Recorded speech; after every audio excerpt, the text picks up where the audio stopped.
আসসালামু আলাইকুম এভরিওয়ান, আশা করি যে যেখান থেকে ভিডিওটি দেখছেন সবাই অনেক বেশি ভালো আছেন। আমি আলহামদুলিল্লাহ ভালো আছি। নতুন আরেকটি রেসিপি নিয়ে হাজির হয়েছি। আশা করি রেসিপিটি বরাবরত আপনাদের অনেক বেশি ভালো লাগবে। তো চলুন কিভাবে ঝটপট একদম কোনো রকম ঝামেলা ছাড়াই স্যান্ডউইচ তৈরি করতে হয়, রেস্টুরেন্টের থেকে আরও অনেক বেশি টেস্টি হয়, আমি সেই রেসিপিটি শেয়ার করব।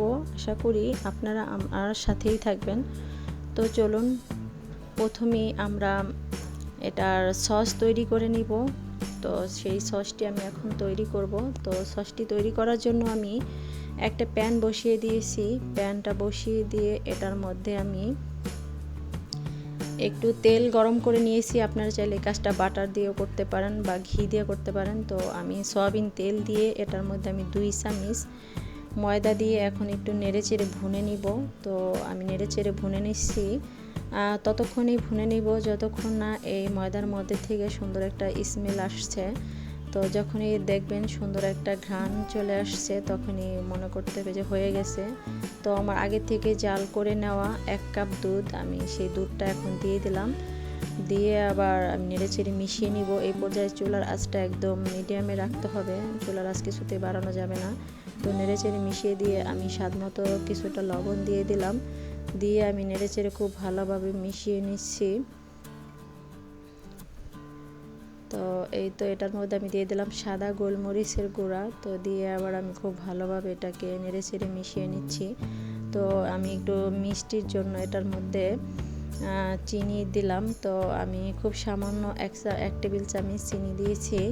তো মিষ্টিটা আপনাদের টেস্ট অনুযায়ী বাড়িয়ে কমিয়ে দিতে পারেন। তো যেহেতু দুধটা আগে থেকে জাল করে গাঢ় করা ছিল, সেক্ষেত্রে কিন্তু চিনির প্রয়োজন হয় না। তো এই তো আমাদের সসটা তৈরি হয়ে গিয়েছে।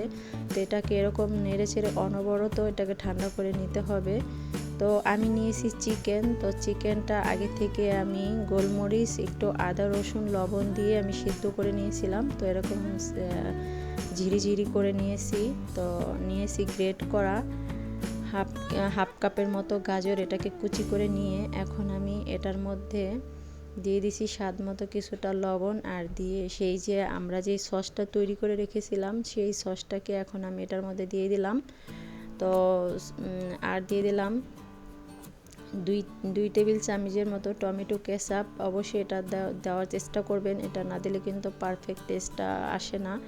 তো দিয়ে আমি সব কিছু খুব ভালোভাবে আবার একটু মিক্স করে নিব।